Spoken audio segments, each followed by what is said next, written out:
Film की start एक city को दिखाते हुए होती है। उस सिटी में एक लड़की रहती थी जिसका नाम है एलाइज़ा। वह इशारों से बातें करती थी क्योंकि वह बोल नहीं सकती थी, क्योंकि बचपन में उसे किसी ने टॉर्चर किया होता है, जो उसकी नेक पर चोट के निशान देखकर पता चलता है। दरअसल किसी ने उसके गले का कोई पार्ट निकाल लिया होगा, जिसकी वजह से वह गूंगी हो गई और उसके बाद कभी बोल नहीं सकी।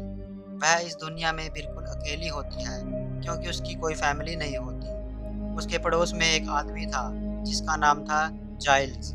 वह आदमी एलाइज़ा को अपनी फैमिली की तरह ही ट्रीट करता था और वह एक एक्सपर्ट पेंटर था, जबकि एलाइज़ा एक लैब में क्लीनिंग का काम करती थी। इस जगह पर उसकी एक बेस्ट फ्रेंड भी होती है। ये दोनों एक दूसरे के बिल्कुल क्लोज थी। वह दोनों एक दूसरे को प्यार भी करती थी, जबकि दूसरे लोग एलाइज़ा को बिल्कुल पसंद नहीं करते थे, बल्कि सब लोग उसे हर्ट करते थे। इसलिए वह किसी से ज़्यादा बात नहीं किया करती थी। जब वे लोग लैब को क्लीन कर रहे होते हैं, तो एक ऑफिसर बोलता है कि आज हमारे लैब में एक टीम आ रही है, जो अपने साथ एक रहस्यमयी चीज़ भी ला रही है। वह चीज़ काफ़ी कीमती भी है और आज तक इस लैब में नहीं आई। थोड़ी देर बाद वह टीम वहाँ आ जाती है। उस टीम के पास काफ़ी बड़ा वाटर टैंक था।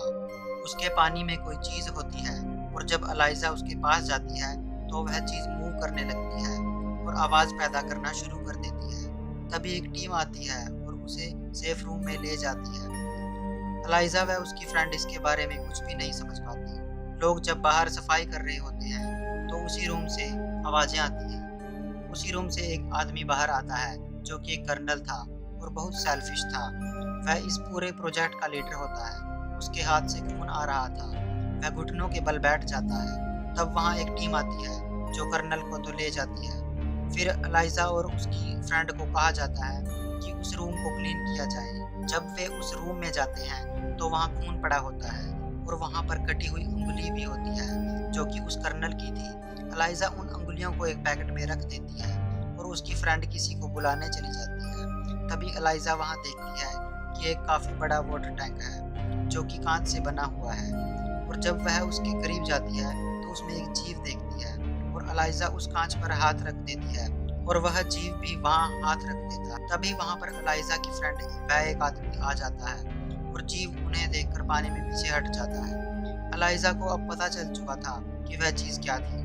अगले दिन लंच के टाइम वह फिर उसी जगह जाती है और देखती है एक बड़े से पूल में वही जीव था। वह उस पुल की वॉल पर बैठ जाती है। वह अपने साथ एक अंडा लाई होती है और वह उस अंडे पर स्पून मारती है और इस आवाज़ को सुनकर वह जीव पानी से बाहर आ जाता है। यह देखकर वह अंडे का छिलका रिमूव करती है। वह उस अंडे को उस जीव को अपने हाथ से देना चाहती थी, लेकिन वह एलाइज़ा से डर रहा होता है, इसलिए वह उससे अंडा नहीं लेता और एलाइज़ा उस अंडे को वॉल पर रख देती है और वह जीव उस अंडे को लेकर पानी में वापस चला जाता है। फिर एलाइज़ा भी वहाँ से बाहर चली जाती है। फिर एलाइज़ा वह उसकी फ्रेंड को कर्नल बुलवाता है और उनसे कहता है कि तुम्हारी ड्यूटी केवल उस लैब को क्लीन करना है। लैब को क्लीन करने के बाद तुम वहाँ नहीं रुकोगी। वह उनसे कहता है कि वह जीव बहुत बुरा है, उसे हम बहुत गंदे कीचड़ से यहाँ उठाकर लाए हैं, इसलिए तुम लोग भी उस जीव से दूर ही रहोगी। लेकिन एलाइज़ा उसकी बात नहीं मानती। अगले दिन फिर वह उस लैब में जाती है और आज वह अपने साथ एक म्यूजिक सिस्टम भी लिए हुए है, आवाज़ पैदा करने के लिए। वो म्यूजिक प्ले कर देती है और कल की तरह आज फिर उस वॉल पर अंडा रख देती है। वह जीव पानी से बाहर आता है और वह भी म्यूजिक सुनने लगता है और वह अंडे को भी खा लेता है। अब वे दोनों एक दूसरे से इशारों में बातें करने लगे थे और वक्त के साथ साथ ये सिलसिला बढ़ता जाता है और इस तरह वे दोनों दोस्त बन जाते हैं। एलाइज़ा उसकी फ्रेंडशिप से बिल्कुल खुश होती है, क्योंकि वह इस लाइफ में अकेली थी। वह इस बात से खुश होती है कि अब उसे उसका तीसरा दोस्त मिल गया था। वह उस जीव को अपना दोस्त बनाकर काफ़ी खुश होती है।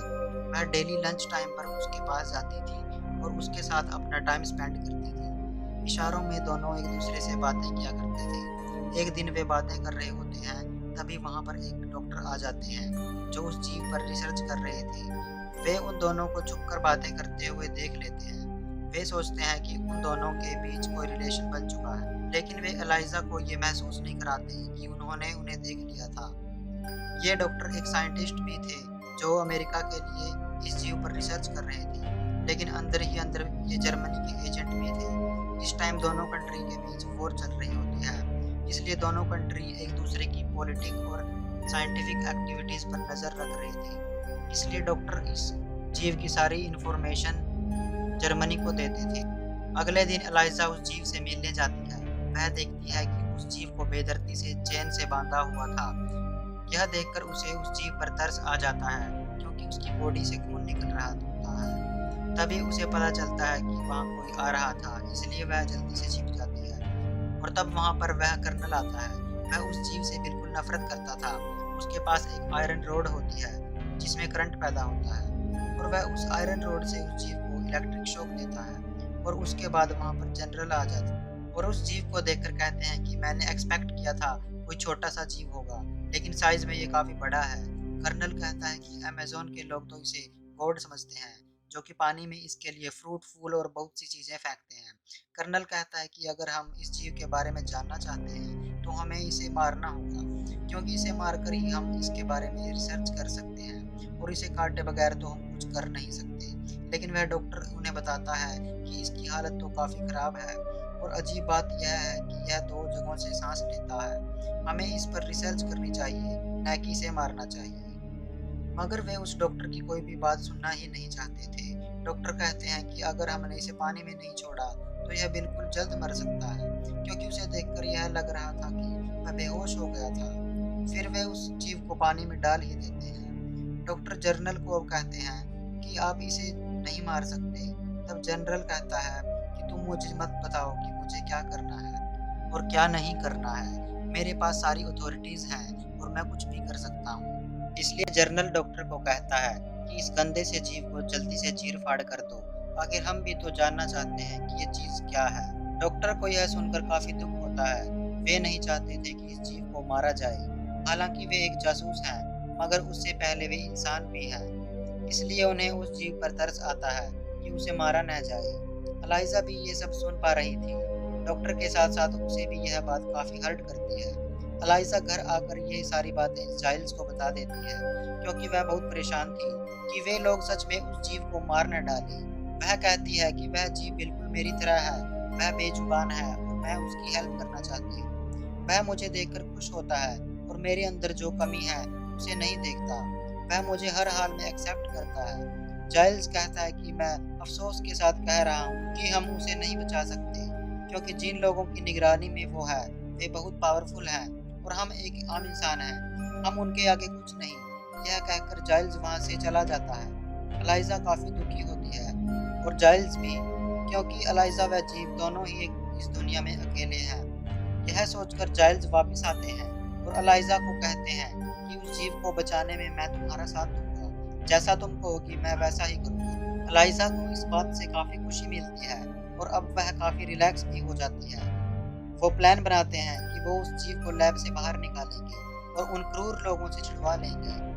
लाइज़ा वहाँ जाकर सबसे पहले समझदारी का काम करती है और सारे सीसीटीवी कैमराज़ को ऊपर की ओर कर देती है, ताकि उन्हें कोई देख न सके कि इस जीव को उन्होंने भगाया है। फिर वह एक कार्ट में बहुत से टॉवल रख देती है। फिर वह उस जीव के पास जाती है और वह देखती है कि उसे चेन से बांधा हुआ था। इन चेन्स को तोड़ना काफ़ी मुश्किल था। तभी वहाँ पर वह डॉक्टर आ जाते हैं और एलाइज़ा उन्हें देखकर घबरा जाती है। लेकिन डॉक्टर तो खुद ही चाहते थे कि वह जीव जिंदा रहे, इसलिए वह उन लॉक्स की चाबी एलाइज़ा को दे देते हैं। एलाइज़ा उस जीव के लॉक खोल देती है। यह जीव फीलिंग्स को समझ पाता था और इंटेलिजेंट भी था। एलाइज़ा उस जीव को कार्ट में रखती है और टनल के जरिए बाहर को जाने लगते हैं। एलाइज़ा की फ्रेंड को पता चलता है कि एलाइज़ा किस मिशन पर है, इसलिए वह कार्ट के आगे आकर खड़ी हो जाती है और वह एलाइज़ा को कहती है कि तुम ऐसा नहीं करोगी। एलाइज़ा उसे समझाने की कोशिश करती है कि अगर हमने इस जीव को यहाँ छोड़ दिया, तो ये क्रूर लोग इसे मार डालेंगे।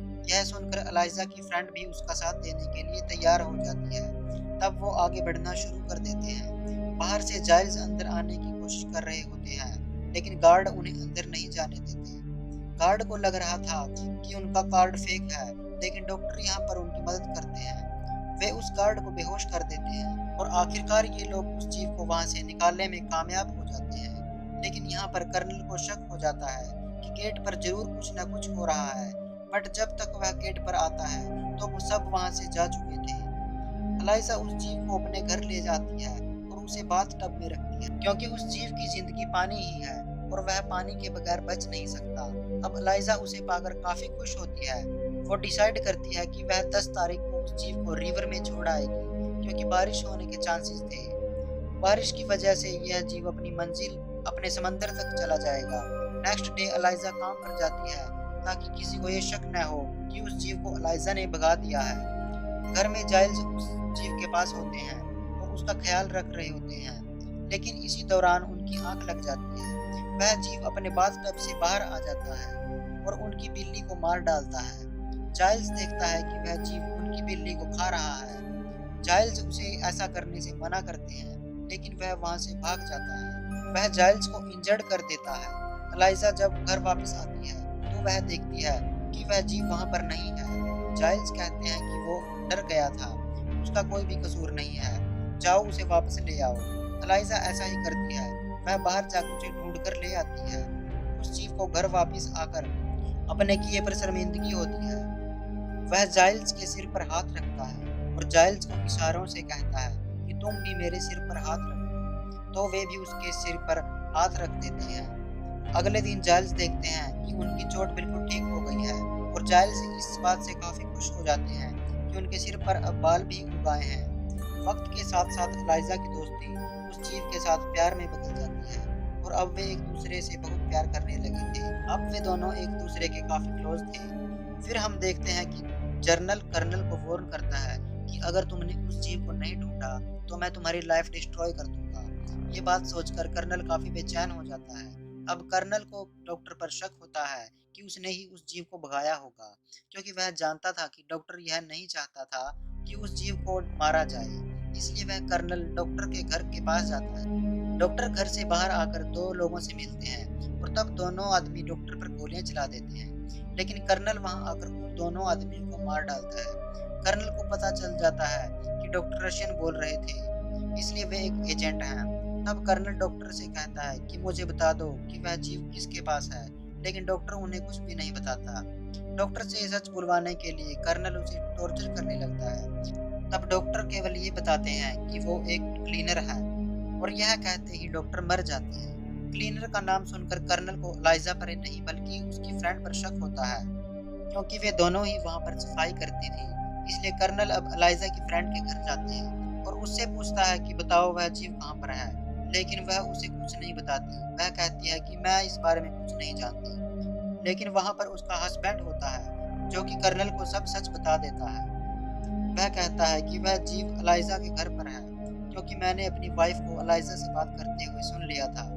यह सब सुनकर कर्नल एलाइजा के घर जा रहा होता है, लेकिन उससे पहले एलाइजा की फ्रेंड उसे कॉल करके उसे इन्फॉर्म कर देती है कि तुम वहां से भाग जाओ, क्योंकि कर्नल तुम्हारे घर आ रहा है। उस दिन 10 तारीख भी होती है और बारिश भी हो रही होती है।